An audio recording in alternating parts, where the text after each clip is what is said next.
Hi, and welcome to Decoding AQ, helping you to learn the tools, mindsets, and actions to thrive in an ever-changing world. Hi, and welcome to the next episode of Decoding AQ. I have with me today Dr. Tracy Brower. Welcome. Thank you. Glad to be here. So I met Tracy because we are on a same panel for Hacking HR coming up soon for next year's conference. And I was just fascinated by your background and work, not least because you worked at a place where my chair that I've had for over 2 decades, 20 years, my Aeron chair, Herman Miller, you were there for a long time, but you're an author of 2 books, The Secrets to Happiness at Work and Bring Work to Life. So somebody who's at the final stages of the second book, I can fully appreciate the deep, very hard work that was put into there. So I'm excited for our conversation. Me too. Looking forward to it. Such important topics today. Yeah. So why don't we start off with what was life before Herman Miller for you, and where did you begin your kind of journey and career? Oh boy, I haven't been asked that question in a while. I actually started out working for a vice president of organization development at a first-tier automotive company. And that is where I fell in love with organizational culture and organizational development, and where I started thinking about people and work and the sociology of work, how we affect our work and how it affects us back. And he was an amazing boss. And I feel like a lot of times that first experience can be so formative. Either you learn what you want to emulate, or you learn all the things you don't want to emulate. But either way, that reflection is really happy. So yeah, I started there. And from there, I went to Herman Miller, as you mentioned. From there, I went to M&M Mars. And then now I'm at Steelcase. So really have had a wonderful journey of thinking about people, thinking about work, thinking about that sort of human connection and how we get fulfilled through the work experience that we're able to be a part of. And it's interesting, isn't it, what work used to be, what were our social contracts, and how we go and then we come back for life. And it was about balancing these two things, almost as if, well, life was separate to what work was. And we have holiday to go and do the things that we like doing and enjoy and do the work so that we can afford to do those things. Whereas I think that's flipped beautifully to actually where we are now in redesigning what the social contracts of work are. We spend so much of our time in that environment. We choose the people, like you said, the formative years of who we spend our early years around helps refine what we think good should be or shouldn't be. And then we spend, I guess, the rest of our lives trying to expand and execute on what we learn. What were some of the highlights of perhaps, spending 20 years in one organization might have been many years ago quite normal, but now that seems wildly rare. So what happened? You must have gone through so many adaptations, so many changes, both in the marketplace, but you as well. Perhaps give us a few of the highlights of that. Yeah. Another really interesting point to reflect on. I'll never forget, I got a recruiter who called me toward the latter part of my 20 years. And she said to me, Tracy, after 20 years, do you think you'd be capable of making a change? And I thought, oh my gosh, of course the answer is yes, but there is perception as well as reality. And I think, one of the things that I've always found so interesting is in the work that I've been able to do, I've worked with so many different organizations on a consultative basis. And I feel like each of those has been its own opportunity for learning. So yes, adaptation over time, even through a long-term career, but also being able to look at different organizations, look at different markets, look at different leaders and how organizations are adapting. I think that's been a really interesting thing. I think too, it's important to point out your point about work and life, right? Like I was doing a workshop and I asked someone, I asked the group, like, what's your favorite thing about work? And somebody yelled out weekends and somebody else yelled out PTO, paid time off. Like, I think we have this myth that work is drudgery And like you said, like work is the thing we have to do, and we go off and we march to work, and then we get to have the rest of our lives. But in reality, work is a place that we experience fulfillment. We all have an instinct to matter, and that opportunity to express our talents, to express our capabilities, to contribute to our community. We do that through work, and we connect with people through work. Even if we're introverts, right? We need those connections. And so work can be context for so much fulfillment. And it is that ability to reflect and design it the way you want to, as opposed to, we get educated, we then seek to apply that knowledge, to now this perpetual learning culture to continually learn, and part of the mastery and part of the expansion, as you said, to contribute, to feel valued, to feel part of a belonging. All of these are key parts of fulfillment. And I guess it's about the flow and pace of one's individual journey together with the team and organization, that when they're at inflow, it could last. When they're out of flow, when something's not right, when it hasn't adapted to its environment, that's where we get some of the friction. And I wonder whether you've seen expectations shift on what fulfillment means, because I know in different generations, fulfillment might have had a different definition of what that is. What do you see fulfillment at work as being defined now? Yeah, I think it is being redefined. I think we're seeing people who have greater expectations for meaning in their work, like the complete disruption that we've been through. We've had the rug pulled out from under us. And that causes us to think really consciously about the work that we do and why we do it, and with whom we work and for whom we work, and the places we work and the times that we work. And I think one of the things that's been completely flipped is we used to have this whole dialogue about work life, and it was about keeping work at work, keeping work at bay, keeping work away. And we have had so much sort of personal sort of cocooning that's gone on. And now a lot of the conversation is, I love my people. I love my, small world. My world has gotten smaller, but I could also use some distance. And so I think this really interesting reflection on boundaries. Like, we need work and it serves different purposes in our life. We need time away from work and that serves different purposes in our life as well. And I think we have this moment to think hard about identity. Like, belonging isn't just being with our people, it is a shared sense of identity. Work is a primary way that we express our identity. But in order to move toward the future and stay agile, we don't want to become too entrenched in our current identity. We want to be able to move and shape and adapt and stretch that identity. So I think those are some of the things that we're grappling with as individuals and as groups and as societies today.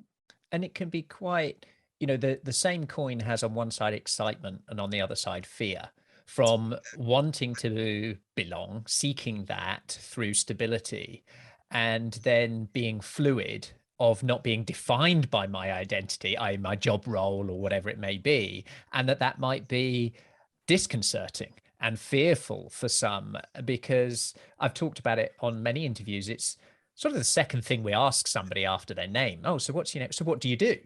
And it's so much part of our identity. If that is shifting or forming or in this fluid state now of perpetual shift and change, what would the future identity question be if it's not what do you do? What might that look like? Right, exactly. And I think there's some neuroscience that applies here too, right? Like, we are wired to prefer predictability, to prefer consistency. We're wired to avoid ambiguity or uncertainty. And so it makes sense that we would look for something that's consistent over time. I think the other thing to think about is that correlated with happiness is stretch and growth and new learning. And so I think one of the things that's interesting is, like, how do we have a sense of psychological safety, comfort, confidence, so that we start from a firm foundation and a firm identity? And that firmness allows us to be that much more open to something that might be different, allows us to ask questions, allows us to inquire, allows us to open ourselves up to something that seems really foreign or really different. I think the more we're confident about where we are, the more we can be curious about where we're going, if that makes any sense. Absolutely does. And it got me thinking about something Keith Ferrazzi mentioned about Lego brick job roles, Lego brick tasks. And it was this concept and thought where we have an identity, i.e. a job role, a title, and then we list all of these tasks underneath it, the skills we need, the capabilities we need, and all of these things. And to a certain extent, most of them are looking for unicorns, right? We want all of these wonderful things wrapped up in a title to do as many things as we possibly want. And the reality is that half of them will be competent, a few incompetent, some really unique ability, and some light us on fire.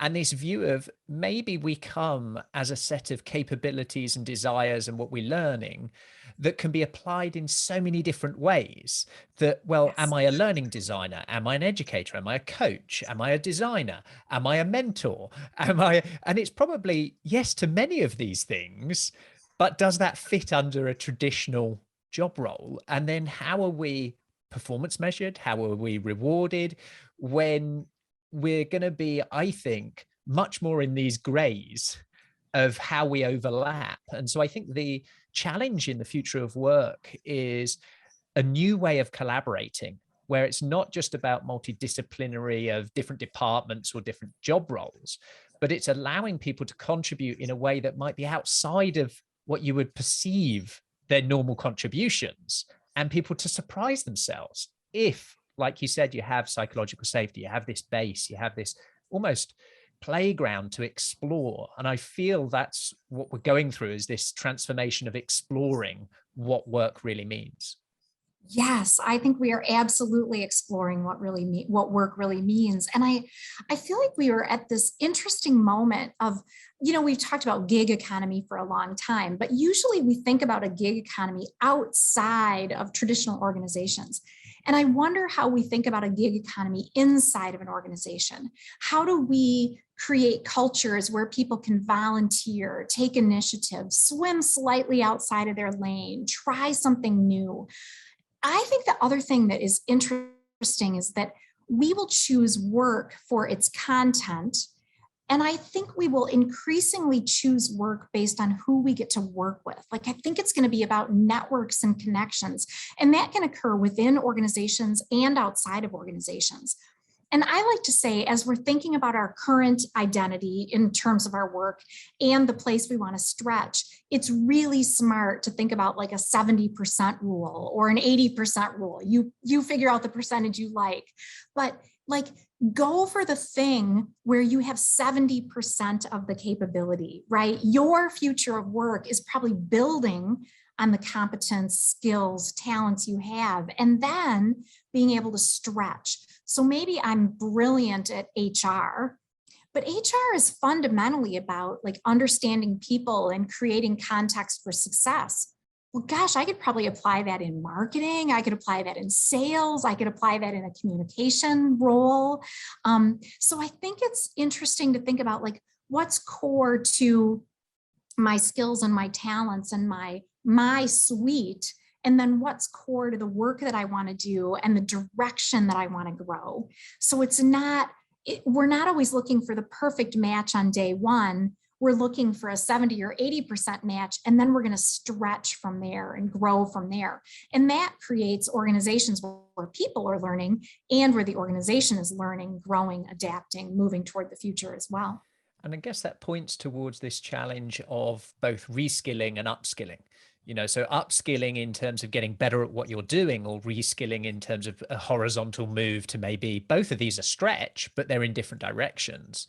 And the shift from where, this massive list of skills, I've seen some lists that list skills out in the tens of thousands down to others that just, get really tight. And then they talk about hard, soft, all of these things, essentials, and we try to label everything.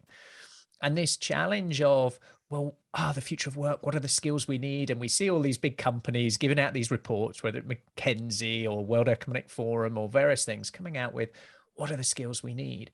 In your view, if we boil it down to some of this sociology of what is fulfillment, what is happiness, what are the skills that are going to help us achieve that? Irrelevant of what might be going on in our economy, our environment of, hey, we need, data scientists now, we need this. If we come down to our human nature of what fulfillment is, what happiness is, what are the skills that are going to set us best up for success in that kind of context?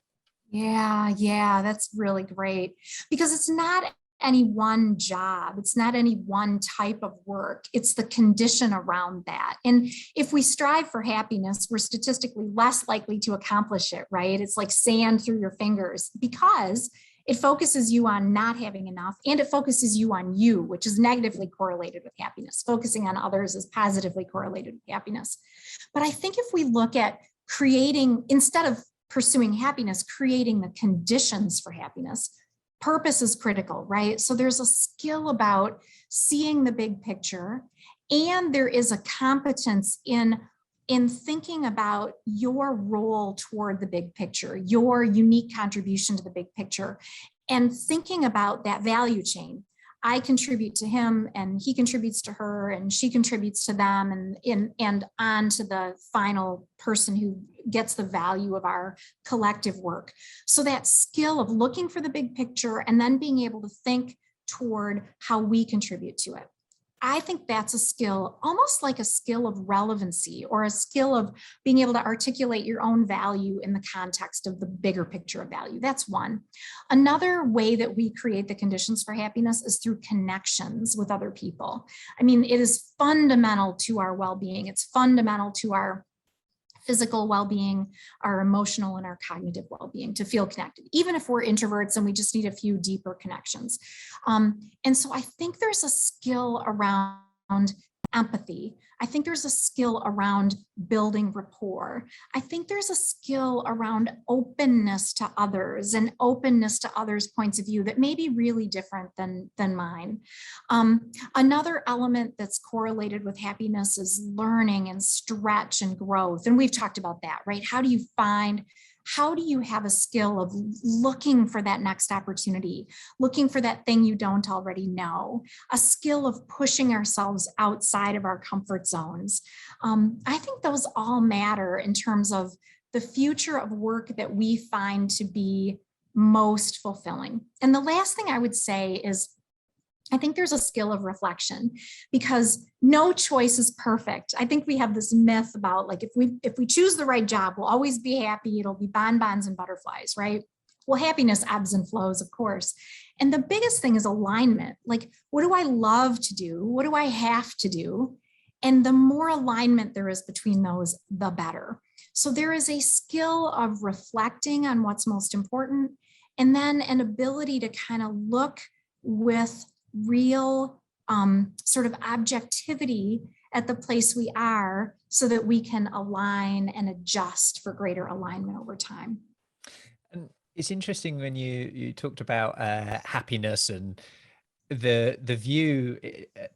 Dan Sullivan's my coach, and he talked about the challenge of the pursuit of happiness. Just in that language and statement is saying that it's something you don't have and it's elusive, rather than the expansion of happiness. It exists inside of us. And I took that to heart about many of these things that you talk about, that they're already inside us. And what we're looking to do is release them. So whatever that may be, so if I'm releasing the empathy that is already there, I'm just looking to bring it forward, to understand it. And you made a point about to serve. And when we balance all of these things, when, I've got to reflect, I've got to do that, right, I've got to get up, got to do my meditation, got to do my yoga, all of these things that I've read about, I've spoken to Tracy, and right now, this is what I'm going to do. I'm going to go through all my list of these things. And it puts this sense of self. And you mentioned that it's not just about self, but connection and to serve. So it can be this serendipity happenstance that we find things that matter to us by serving others rather than going after it ourselves. And I've certainly experienced that when I've gone, right, okay, right now I'm going to find my purpose, right? I've got to fill out these boxes, got to do it. And then, you know, at the end of the workshop, I'll have it. Whereas when we go off and connect, when we go off and serve and we go and hang out with others, we try these things on. And we try them on in our mind. We try them on, you know, through language. We try them on in a dream and reflection. And then we might go and practice it a little bit. And those sorts of things, I think, is what happiness is to explore. And this doesn't have to be every day, you know. So this, as you said, the mind and the human needs a level, and it's bent towards predictability and certainty. But we also like the odd bit of uncertainty, just on our terms, right? And not too much of it. On our own terms. Yeah, yes. on our terms. Yes. It's like the concept of surprise, right? Yeah. Like attention is one of the most scarce resources. So surprise tends to attract us. Surprise tends to delight us. If it's a good surprise, right? Surprise tends to be the thing that sticks in our memories. And I like to say, along the lines of your comments, that we can take the pressure off of ourselves, right? Like we don't always have to be happy. We don't have to follow the long list. I mean, even self-care, I think sometimes can be that way. Like I got to do my yoga, I got to take my bath, I got to be mindful, I got to do my, you know, my meditation. And I think we can just wake up in the morning, be grateful, and do what we do. Like there's this beautiful concept of ikigai, your reason to wake up in the morning, right? And there's the story of the Japanese grandmother, and her reason for waking up in the morning is because she makes soup for her family. All you got to do is make soup for your family. You know, we don't have to solve world peace. We don't have to solve world hunger. By applying our gifts, by just bringing what we do well, that is a contribution to the community. And I deeply believe that all work has a dignity. And so whatever work we do, if we're doing it to the best of our ability and we're doing our best, even on down days, that's good. That's good for the community. And that's good for our sense of self and identity as well. And it can be this complete sensory overload of rush, the world that we're in now, of noise, of people like me to say, you've got to run fast just to keep up because technology's doing this, this is happening. And hey, if you don't, you're going to become irrelevant. And you talked about relevance, to be able to reflect and find my place in work that matters and how I contribute. And sometimes that's a moment of stillness. Yes. To look left instead of right, to look up instead of down. And so we can be, it's a bit, in my mind, this balance between I've got to be running to move somewhere compared to, well, if I was on a plane that was traveling at 500 miles an hour, I can still be still. So if our team or our organization at certain points are the plane that's moving, I can be still. If at other points it's on the tarmac, I need to be walking, I need to be in motion. So that really helped me in my thought between I need stillness and I need pace. And if I'm still and everything around me is still, I might suffer irrelevance. But if I'm in an environment that is still moving forwards and I can create a moment of stillness. So you mentioned about creating these environments and sort of fostering an ability for people to stretch, to learn, to expand happiness. What are some of the practical things you've seen that work really well? It could be inside the companies you've worked for, maybe the first one, and you went, that was awesome. What are the sorts of things that people can do to create that environment that allows that to happen? Yeah, I think that I think there's a lot that we can do. I think the first thing we do is create cultures where we super value and respect people, you know, like they can bring their authentic selves. I think that helps us to stretch because it creates a sense of psychological safety.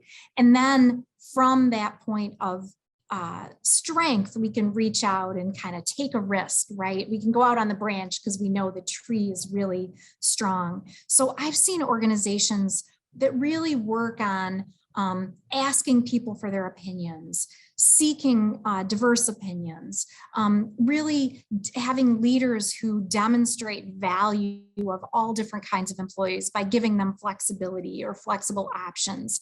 So I think that's one. I think another thing we can do within organizations is, I've seen an organization, it's actually a manufacturing organization, and they have this very cool system where you can kind of enter what you're interested and passionate about, and they will match you with a mentor, and they will have that mentor kind of look out for interesting opportunities that you might be able to volunteer for, which might ultimately turn into another role. So I think that's another really good idea that I've seen as well.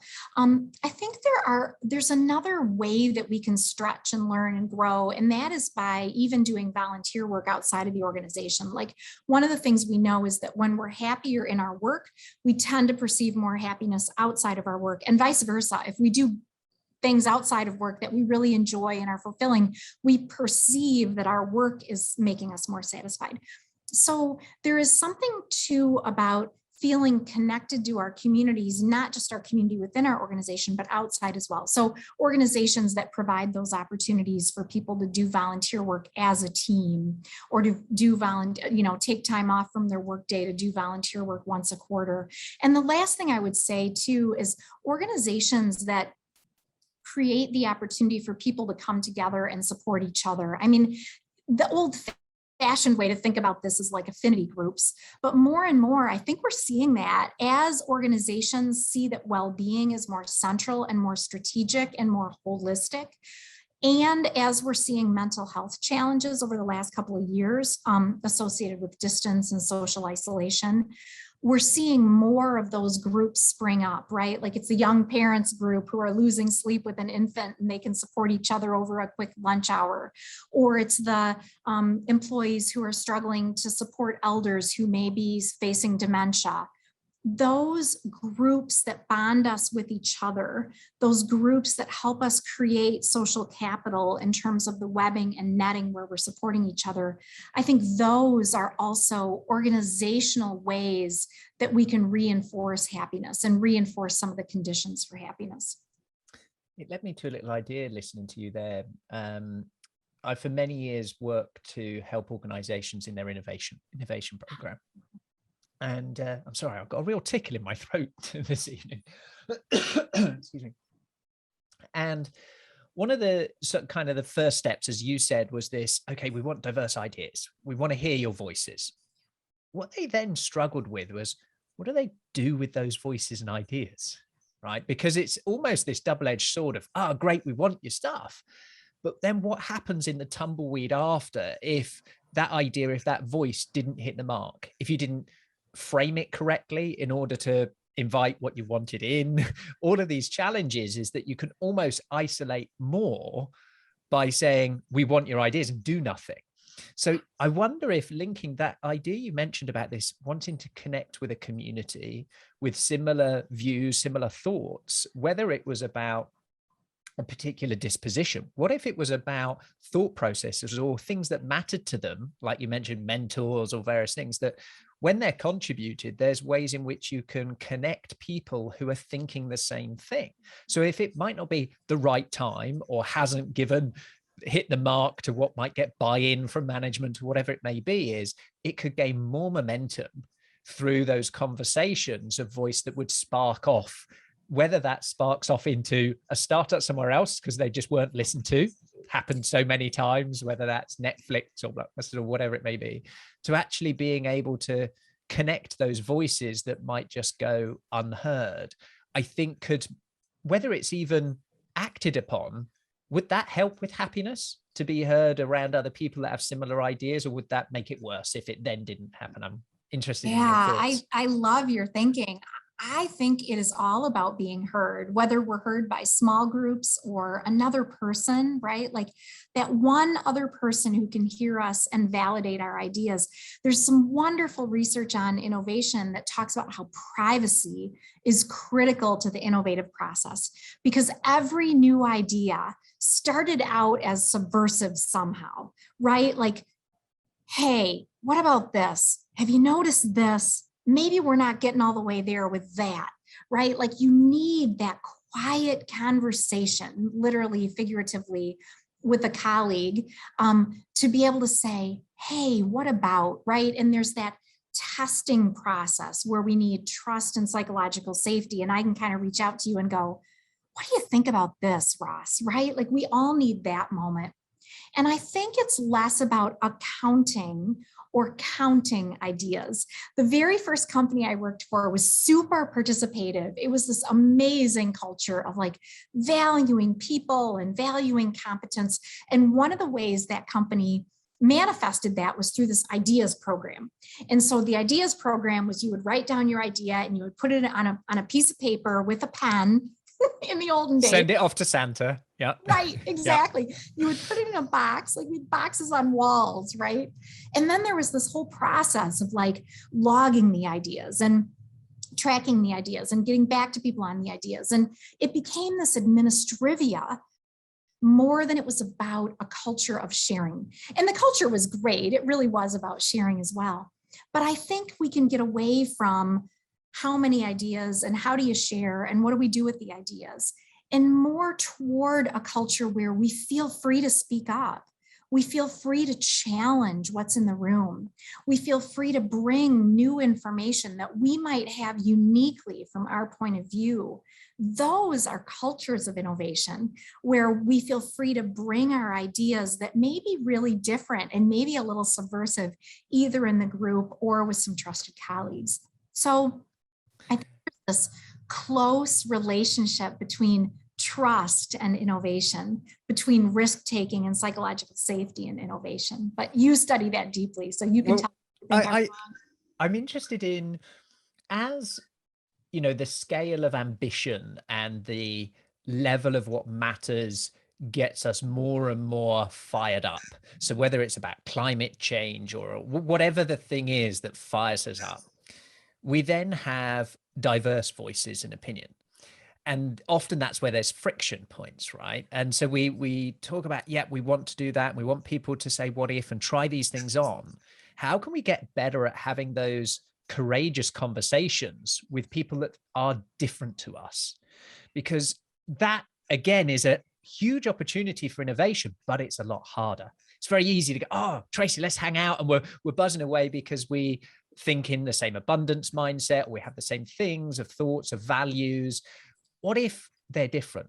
What if, you know, whether it's about certain issues of race or approach or things that are on the surface so seen that will give fraction, political things, you know, whatever it might be. There's many others that are just under the surface that we might not, I want to challenge you about that, Tracy. I want to give a different opinion and not feel that I'm judging. How do we do that well? Because I think that is really hard. And often we then just vent to someone else about it rather than to the person who needs to hear it to help their thinking.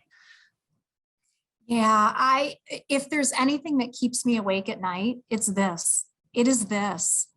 Like our algorithms work too well, and we tend to end up in echo chambers. Because our algorithms work too well, we hear what we already agree with. We are reinforced in what we already believe. We don't seek that point of view that is not just different, but troublesome, right? And I think that if we are in a world where we can't disagree and where I'm afraid to be in conflict with you, constructive conflict with you, we aren't going to be able to move forward. Like we've got to have different points of view in order to move forward. And I think we're becoming more risk averse because we don't want to offend anybody, right? We have all the right intentions, but we have to reach a point where we can ask the hard question. And one of the things I go back to is kind of the sociological truth that proximity is one of the number one drivers of our relationships. The more we see people, the more we are in proximity to them, the closer relationship we have with them. The other thing that is a sociological truth has to do with familiarity. The more we are familiar, the more likely we are to be accepting towards something, someone, some new idea. And so there is so much value in just lots and lots of time with others who are different, with ideas that are different, with opening up to different kinds of situations.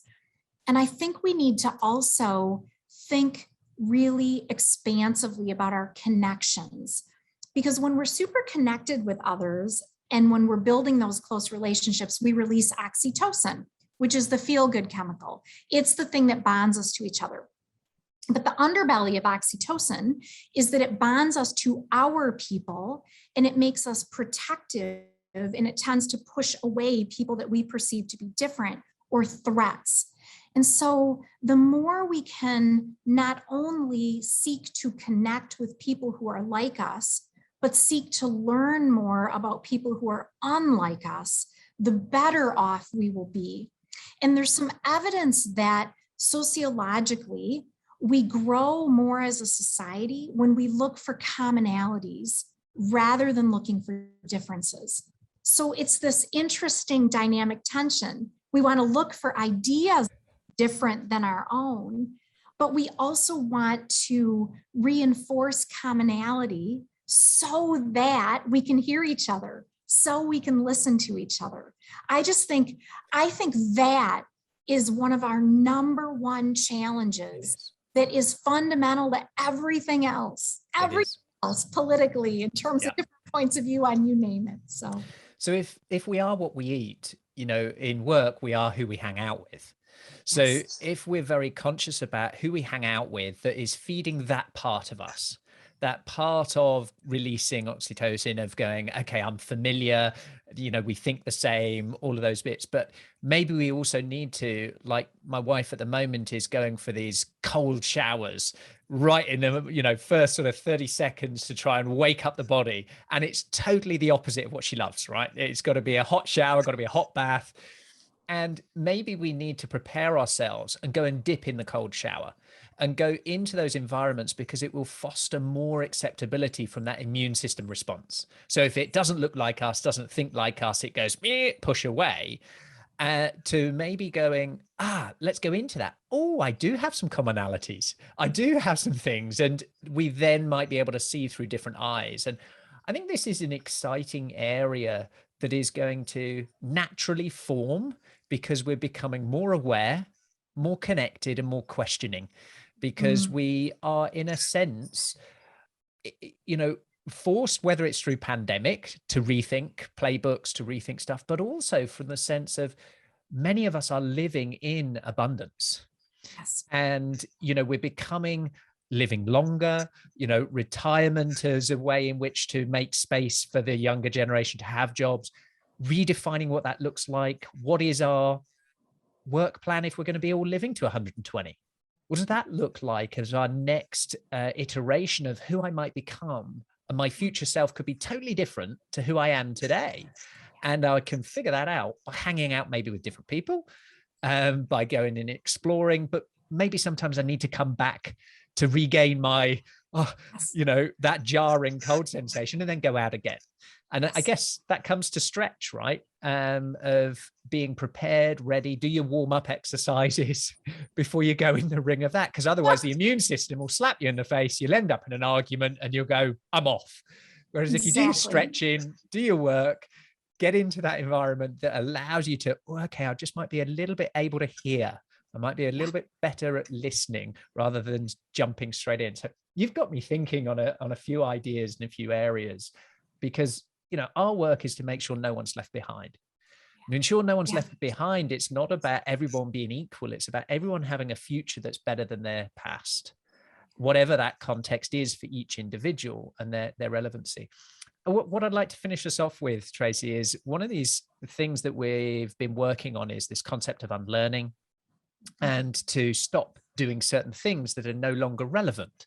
Might have been relevant yesterday because this was the environment, this was the data, this is what was going on, but giving ourselves permission to make a new decision the next day when new data presents itself. And it's hard to do that when we've been in love with the success we've got from doing things we did before. When was the last time you did something for the first time, and what was it? Oh boy, I've got to think about that. You know, that is one of the things that I think we sometimes lose as grownups is we don't get to do things that are totally new. Our children both learned Suzuki violin. They both started playing violin when they were years old. And the thing I love about Suzuki violin is there's always someone who's better than you. And there's always someone who's looking up to you. There's always something to learn and always something to teach. And you have to, when you're in Suzuki violin, you do a lot of learning by listening, learning by doing, and you do tons of performing, even when you're playing Twinkle, Twinkle, Little Star as the youngest Suzuki player. And that always puts you in a situation where you're learning something new and you are not already good at it. And that is the situation we need to put ourselves in as grownups, right? So, you know, one of the things that I did not too long ago is I went skydiving. And I have learned, I love it. And it's going to be like a yearly thing. But I'll never forget, like the scariest moment was when you're sitting on the edge of the plane and you're ready to go off. Like it's terrifying. It's utterly terrifying. And then the minute you jump, you are not afraid anymore because the scariest thing has already happened. You've fallen out of the plane, right? And then you're just enjoying the free fall and it's incredible. And so that's something I've done literally that's brand new. And I've done that twice now. We have plans to go again in December in Hawaii. And I think there's something to that literal experience does something in your brain, right? It puts you on the edge. I think another example of something I've done lately that's been completely new is, you know, I feel like sometimes in all the writing I do, like I put new ideas out and they might fall flat or they might not. And sometimes you can't predict. And so I feel like sometimes there's a risk in putting new ideas out there. As far as doing something completely new, I don't know. I am frustrated with myself that I can't think of more examples, right? Like, gosh, It's an interesting one. And technology I used or something, right? I need more of those. it's interesting because I've begun to ask this question in each of the podcasts, and you know, we're 50 odd episodes in, and it's interesting how people respond because it's one I don't prepare people for, right? To think about it and go, oh yeah, I've got a really good answer for this, you know, whatever it might be. And there's kind of two trains of thought that happen. One is this, what is an experience I've not had before and what have I done? Skydiving is a great extreme of that.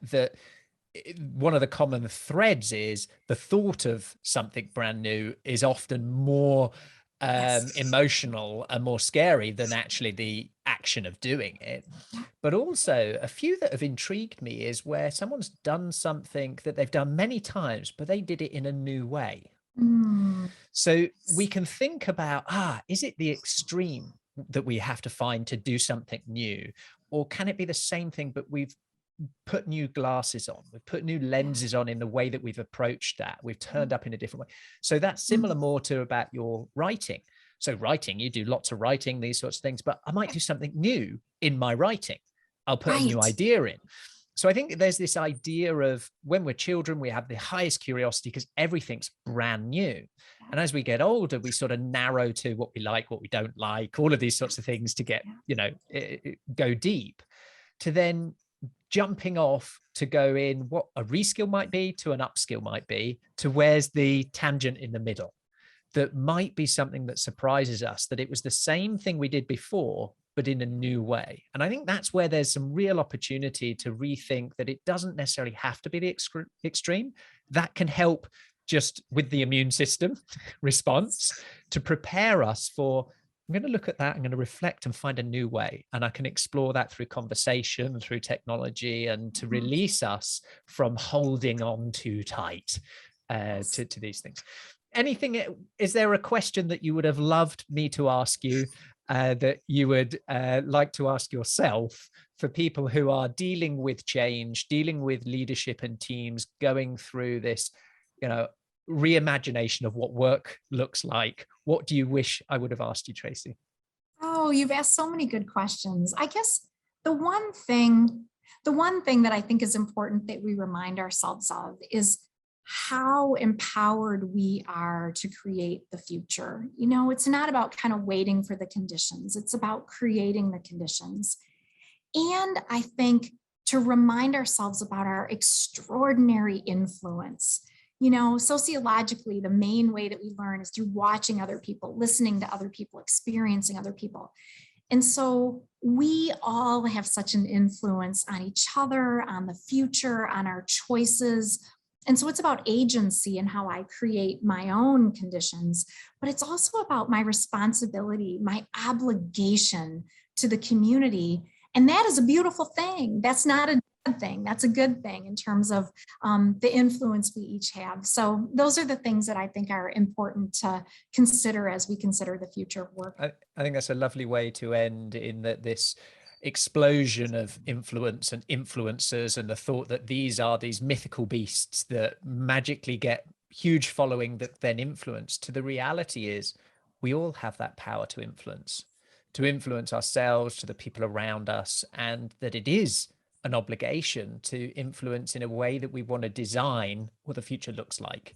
And those are choices that we make each day. It's been a real pleasure to get to know you a bit more, to explore your thoughts. And I'm looking forward to our panel discussion with Hacking HR next year as well.